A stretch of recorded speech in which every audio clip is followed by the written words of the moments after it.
He represents 500 million Europeans at global summits like the IMF and the G20. He's Europe's top directly elected official.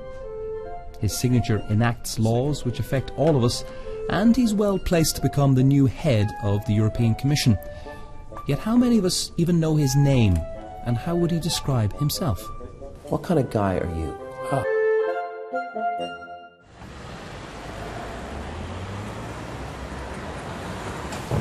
The time is about 8:10, and President Martin Schulz is just arriving. So much for German punctuality. I'm going to spend the day with him. Do you have a busy day today? Yes, yeah, for sure. Always busy days in Strasbourg. Martin Schulz is chairing a debate about tax havens and aggressive tax avoidance, something which Britain has an especially keen interest in. I will push for a political commitment on one very simple principle, that on the 1st January 2015, the European Union should have automatic exchange of information for all forms of income. The topic may be tax, but it soon gets around to Britain's future in the European Union. I think that the British business leaders yesterday had it completely right. They said very loud and clear, Mr. Callanan, to you and to the others, it will be an economic disaster to leave the European Union. You can probably see the President of the European Commission there, but also, it's over, Nigel Farage, the scourge of many people in the European Union, is there as well. UKIP got wind that Newsnight was in town, and suddenly, and in breach of parliamentary rules, Union Jacks appeared on their desks. If we look at the officials that work for the European Commission and work for the European Parliament, the highest category are people that earn a net take-home pay of just over £100,000 a year. And yet, under EU rules, they pay tax of 12%.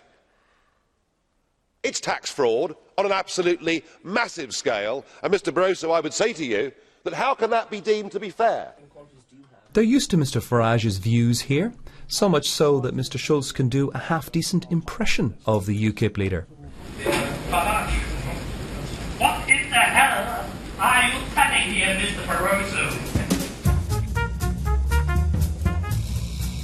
Martin Schulz may be in charge of the Parliament these days, but he hasn't hidden his desire to become Commission President next year.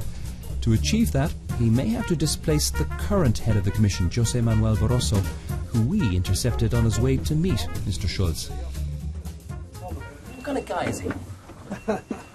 Look, I'm not prepared now to make a kind of a... Oh, well, I mean, we're doing a profile of the guy. I just want to see, I get the impression that he's a man of strong opinions and who will defend those opinions. Yes, that's true. He's from the opposite side of the political divide from you. Opposite, I mean. What do you mean by opposite? Well, he's centre-left and you're centre-right. Oh, okay, so centre. We are on both pro-Europe, pro-European. It's true, he's a socialist, I'm not a socialist. This is true, but we have a good working relationship. Okay, I was just giving an interview. Also about Are we looking at the current and future president of the Commission? Looking on the president of the Commission and president of the European Parliament. The president of the Commission.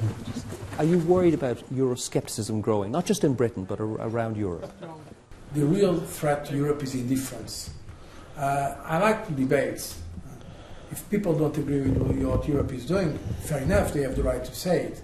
But what we need is a real political debate about the way Europe needs to go forward.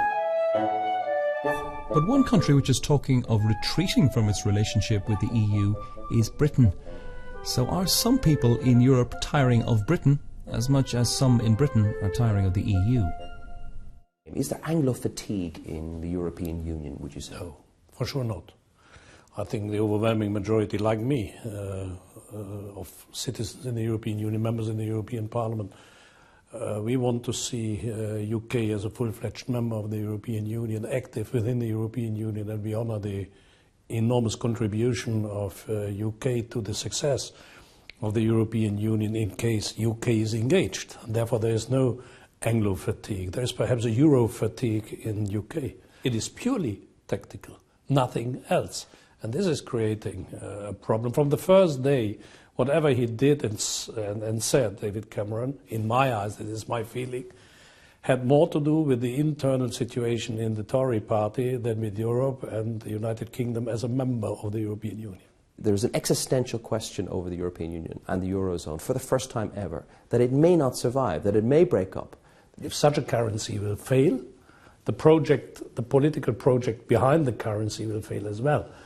And therefore we should be very prudent. In some of the member states of the European Union, 50% of young people younger than 25 years are unemployed. This is a shame, unacceptable in the richest continent of the world. And therefore, yes, I understand that people are angry. But is this a result of European integration, or is this a result of a very poor fairness in distribution of the richdom and welfare within the European Union? What kind of guy are you? We know about your political background. We know, what kind of person are you? If you were to describe yourself to someone who just met you. Yeah, that's difficult to describe yourself.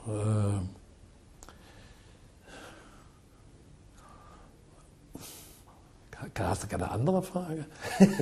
It's a good auf Deutsch antworten. No, that's a very difficult. Your European conviction. Yeah, I understood the question. I think from a political point of view, I'm a fighter. This is all me, yes. Sharon Bowles works closely with Martin Schulz on key financial legislation. I think he can be quite forceful, he can be quite fiery at times, and also be quite thoughtful. On a personal level, he's okay and you can deal with him. And if he became Commission President, replacing Barroso, what would you make of that? I'm not sure it's an outcome I would favour. I think there are many other candidates whose political ideals, whose political philosophy I would more closely identify with.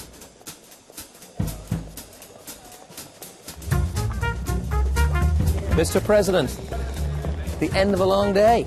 Not yet. So 10 hours after he arrived in Strasbourg, Martin Schulz leaves for a flight to Brussels to address Europe's 27 national leaders.